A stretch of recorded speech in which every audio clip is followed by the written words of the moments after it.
So we're going to be talking about more Sumerian accomplishment today. Last class, we went through math, so these should look familiar. And now we're going to start with science. So the first branch of science that the Mesopotamians studied was astronomy. But the reason that the Mesopotamians studied astronomy was because they wanted to interpret human events. Now, the study of astronomy, in order to interpret human events, is called astrology. Astrology, the study of stars and heavenly bodies to interpret human events. Astrology, the study of the stars and human bodies to interpret human events. Now, obviously, as Christians, we don't study astrology. We get our information of what's going to happen in the past, what happened in the past, or what's going to happen in the future from God and by trusting the Bible. So, I want you to understand, astronomy, looking at the stars and studying the planets, is a good thing, but astrology is not a good thing. Also, through science, the Mesopotamians created a calendar. The Mesopotamian calendar was a 12-month calendar based on the moon. So the basis of the Mesopotamian calendar was the moon. Their months were based on the different cycles of the moon. The Sumerians developed an invention that helped them with pottery and transportation. Obviously, that invention is going to be the wheel. Sumerians developed the wheel in order to help them both with pottery and transportation. Obviously, the wheel affects our lives even today. It makes life easier, it makes transportation easier, and it developed into things like pulleys and gears, which help make work easier. So those are the things that the Mesopotamians helped improve in the area of science. Now we're going to move on to music. Music was extremely important to the lives of the Mesopotamians. Music was used in daily life, it was used in religion, work, and obviously in entertainment. The Sumerians had several different musical instruments that they used. Those included drums, tambourines, reed pipes, and lyres. A lyre is similar to a harp. You actually have a picture of this in your textbook.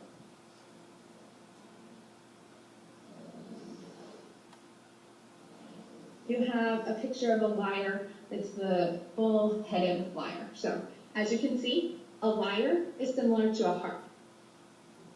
A lyre is like a harp.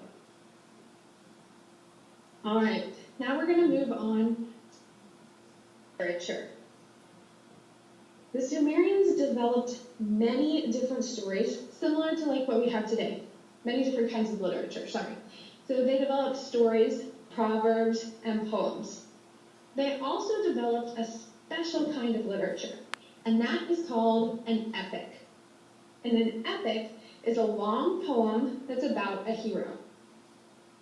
An epic is a long poem that tells the story of a hero. An epic, a long poem that tells the story of a hero. The most well-known piece of literature that comes from the Mesopotamians is the Epic of Gilgamesh. And as we mentioned before, in the last lecture that we had, the Epic of Gilgamesh tells the story of the flood. We mentioned multiple times that lots of different ancient civilizations have stories about a flood. So the Epic of Gilgamesh is an example of a story about a flood. And after you're done with this lecture, you will be going over the Epic of Gilgamesh to help you become more familiar with that story.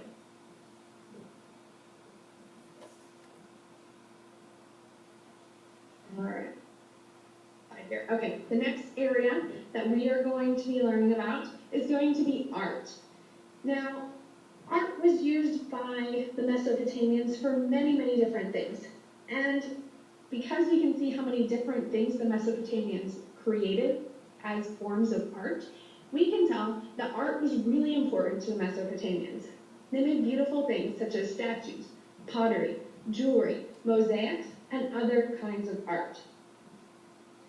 So art was really important for the Mesopotamians, and they used the available natural resources that they could get, both from where they lived and through trade, importing and exporting things to get other natural resources.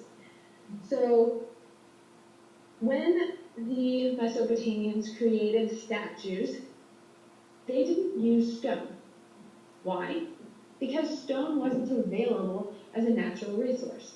So most likely, the statues that the Mesopotamians would have been made out of clay, because that was an available natural resource. Other natural resources that the Mesopotamians used for their art were gold and lapis lazuli. And the most famous work of art of the ancient Mesopotamians was the cylinder seals. As we talked about earlier, the cylinder seal was how the people would sign their names. So not only is it functional, but it's also a very beautiful piece of art. So most famous works of art are the cylinder seals. For the Mesopotamians, the most famous form of art is the cylinder seal. Cylinder seal, famous pieces of art. All right, we're going to transition into our last area, the architecture. Now, the Mesopotamians had only one really readily available resource in order to build their buildings, houses, temples, and that was mud. So, most of the architecture of the ancient Mesopotamians was made out of mud.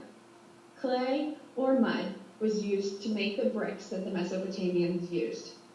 And as you can see on the slide, the Mesopotamians developed different architectural features such as arches, columns, and domes.